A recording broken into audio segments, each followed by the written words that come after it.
Mesmo quando tudo parece dar errado, Deus está agindo. Em Romanos 8, a palavra nos lembra que todas as coisas cooperam para o bem daqueles que amam a Deus.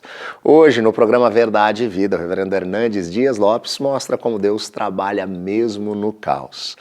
Se você ainda não é inscrito no nosso canal, faça isso agora. Ative as notificações para poder receber todas as informações a respeito daquilo que nós temos produzido, daquilo que nós temos ensinado e que o Senhor fortaleça a sua fé.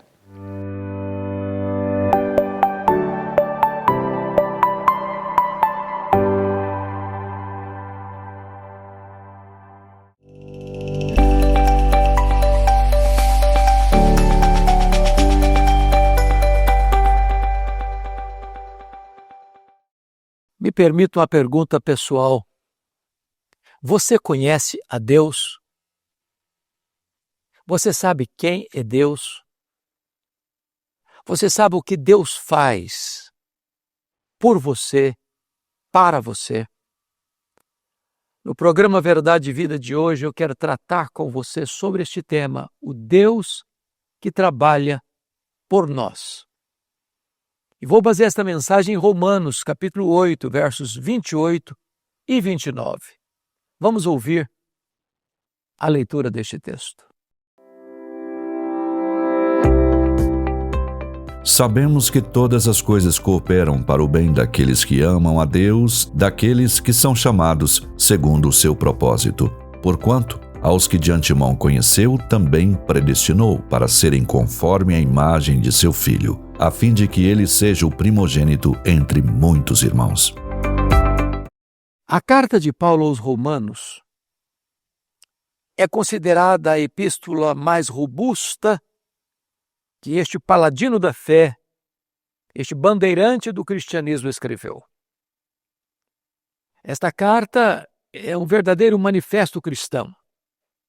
É o Evangelho segundo o apóstolo Paulo.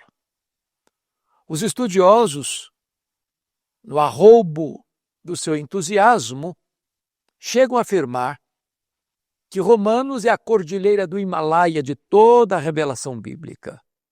E ousam também dizer que Romanos 8 é o pico do Everest de toda a revelação bíblica. No texto que estamos considerando, este veterano apóstolo trata da obra de Deus por nós. E ele começa assim: sabemos que todas as coisas cooperam para o bem daqueles que amam a Deus, daqueles que são chamados segundo o seu propósito. E a primeira palavra do verso é muito esclarecedora. Ele usa uma palavra oriunda da matemática, sabemos. Não é um termo, um vocábulo aberto a variantes, como sentimos, imaginamos. Não, sabemos. Aqui não é a linguagem da conjectura hipotética, aqui é a linguagem da certeza experimental. Sabemos. E sabemos o quê? Que algumas coisas, que as melhores coisas, não, que todas as coisas cooperam para o bem daqueles que amam a Deus. Bom, não é simples de entender esse verso, embora tão consolador, porque acontece conosco, com a nossa família, com a nossa comunidade, com a nossa cidade, com a nossa nação, coisas horríveis. Então, do que é que Paulo não está falando? Primeiro, ele não está falando que só acontece conosco coisas boas. Ele mesmo, Paulo, foi vítima de tantas lutas. Ele foi perseguido em Damasco, ele foi rejeitado em Jerusalém, ele foi esquecido em Tarso, ele foi apedrejado em Listra, ele foi açoitado em Filipos, ele foi escorraçado de Tessalônica, ele foi enxotado de Bereia, ele foi chamado de tagarela em Atenas, ele foi chamado de impostor em Corinto. Ele enfrentou feras em Éfeso. Ele enfrentou um naufrágio, foi preso em Jerusalém, ele foi acusado em Cesareia, ele enfrentou um naufrágio para Roma, ele foi picado por uma cobra em Malta, ele chega em Roma preso e algemado. Mais tarde ele vai ser preso de novo, vai ser abandonado pelos seus irmãos, vai ser acusado de um crime que não praticou e vai ser sentenciado à pena de morte. Então é possível que coisas ruins aconteçam com gente de Deus. Então não é disso que Paulo está tratando. Também Paulo não está dizendo que as coisas se encaixam por si mesmas como que num jogo de coincidência. Não. O que ele está afirmando é que todas as coisas cooperam para o bem daqueles que amam a Deus, no sentido de que Deus vai, como que numa tapeçaria, misturar providências carrancudas com providências generosas, entretecendo esses fatos, esses acontecimentos, para que, ao fim, você veja que tudo cooperou para o seu bem. Bom, talvez você possa dizer, bom, mas eu não consigo entender isso, e eu não consigo entender o que Deus está fazendo na minha vida. Tem passado lutas, tem enfrentado doença, tem passado por problemas na família, tem enfrentado limitações financeiras. Então, se você não pode entender o que Deus está fazendo, você pode entender quem Deus é. Deus é soberano. Deus é seu Pai. Deus tem o melhor para você. E Ele está trabalhando não contra você, mas em seu favor. Permita-me clarear um pouco. Quando Albert Einstein, o pai da teoria da relatividade, veio à América depois da sua fama e sucesso, foi aguardado para uma entrevista. Ele estava acompanhado da sua esposa. E o repórter pergunta para a esposa dele: a senhora conhece, compreende a complexa teoria da relatividade pela qual seu marido é tão famoso no mundo? Ela respondeu: não, eu não compreendo a complexa teoria da relatividade pela qual meu marido é tão famoso no mundo, mas eu compreendo o meu marido. Você pode não compreender tudo que Deus está fazendo, mas você pode saber que Deus é seu Pai.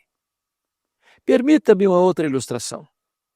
Gary Chapman é um autor muito conhecido, não só nos Estados Unidos, mas aqui no Brasil também. Ele conta que era criança e brincava aos pés da sua mãe, quando ela fazia um bordado à mão. E ele então olha o bordado que a mãe fazia, pelo avesso, de baixo para cima, e não contém a sua incompreensão e disse: mamãe, mas que coisa horrível que a senhora está fazendo. Não há beleza, as linhas estão soltas. E a mãe, percebendo o dilema da criança, pegou o menino no colo, mostrou o bordado de cima para baixo e havia beleza. Havia sentido. As cores estavam harmoniosas. Às vezes nós olhamos para a nossa vida como uma criança olha um bordado pelo avesso. Um dia, entretanto, Deus vai nos colocar no seu colo e vai mostrar nossa vida de cima para baixo. E nós então teremos a compreensão de que Deus sempre esteve trabalhando para o nosso bem. Quando Jó enfrentou dilemas horríveis, perdendo os seus bens, enterrando seus filhos, enfrentando uma doença atroz, ouvindo da sua mulher: ainda conservas a tua integridade, amaldiçoa a Deus e morre, enfrentando as críticas e acusações mais tóxicas de seus amigos. Ele pergunta, ele questiona, ele lamenta, ele se queixa. Mas um momento, Deus revelou-se a ele, estampando diante dele a sua majestade, a sua glória, a sua grandeza. E Jó então tem uma compreensão melhor e vai afirmar: agora eu sei que tudo podes. Nenhum dos teus planos pode ser frustrado. Eu te conhecia só de ouvir, mas agora os meus olhos te veem, eu me abomino no pó e na cinza. Quero lhe dizer que, por mais amarga que seja a realidade que você esteja vivendo neste momento, Deus está trabalhando por você e não contra você. Deus está trabalhando para o seu bem e não para o seu mal. Talvez você argumente, mas que bem é este que Deus está trabalhando para a sua consecução? É me fazer uma pessoa rica, famosa, uma pessoa conhecida? E a resposta é um sonoro não. O versículo 29 esclarece com luz absoluta o entendimento do texto. Deus nos predestinou para sermos conformes à imagem de seu Filho, a fim de que ele seja o primogênito entre muitos irmãos. Ou seja, sabe qual é o grande propósito de Deus na sua vida? Não é você apenas ter saúde, ter família, ter emprego, ter sucesso. O grande projeto de Deus na sua vida é transformar você numa pessoa parecida com Jesus. É esculpir em você a beleza de Jesus. É refinar você para que você reflita Jesus. O projeto de Deus na sua vida não é apenas levar você para o céu, é transformar você à imagem do Rei do céu. Se Jesus aprendeu pelas coisas que sofreu, nós também lidamos com o sofrimento, não porque Deus é sádico e quer nos fazer sofrer, não porque nós somos masoquistas e gostamos de sofrer. É que no sofrimento, Deus vai tirando as arestas da nossa vida. Deus vai nos burilando, nos aperfeiçoando e nos tornando pessoas mais parecidas com Jesus. Somos como um metal bruto que jogado no fogo, o cadinho. O fogo não destrói o ouro, destrói as escórias, trazendo para o ouro mais pureza, mais valor, mais beleza, mais utilidade. Deus está trabalhando em você, Deus está trabalhando em mim, Deus está trabalhando em nós para nos aperfeiçoar, para nos tornar mais parecidos com Jesus, para refletirmos a beleza de Jesus. Dizem os estudiosos que quando o ourives joga o metal no fogo e vê as escórias se derretendo e o ouro se tornando belo, ele sabe exatamente a hora de tirar o ouro do fogo. É quando ele olha e vê o seu rosto resplandecendo no metal. Está na hora de tirar da fornalha. Quando você e eu estivermos no ponto de resplandecermos Jesus na nossa vida, então chegou o fim do propósito do aperfeiçoamento divino.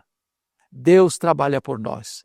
Sejamos gratos pela sua grande obra, por nós, em nós e através de nós. Eu vou orar com você. Ó meu Deus, eu te peço que tu nos abras os olhos da alma e estiques o nosso entendimento para compreendermos quem tu és e o que tu fazes em nosso favor.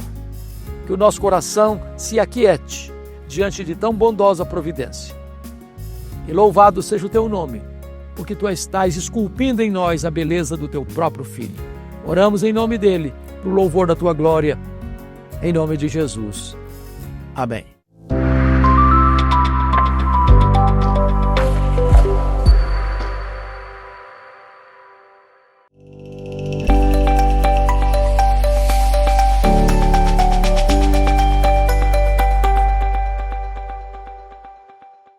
Deus está no controle e nada é em vão. Nos ajude a levar essa mensagem de esperança a mais pessoas, se torne um parceiro do Verdade e Vida. Envie para nós uma mensagem pelo WhatsApp agora, o código diário está aparecendo aí na tela, é 11 947 18 94 50. Apoie esse projeto e receba gratuitamente esse presente devocional Gotas de Esperança para a Alma. E acompanhe tudo pelo canal Verdade e Vida nas redes sociais, sempre buscando pelo @canal Verdade e Vida.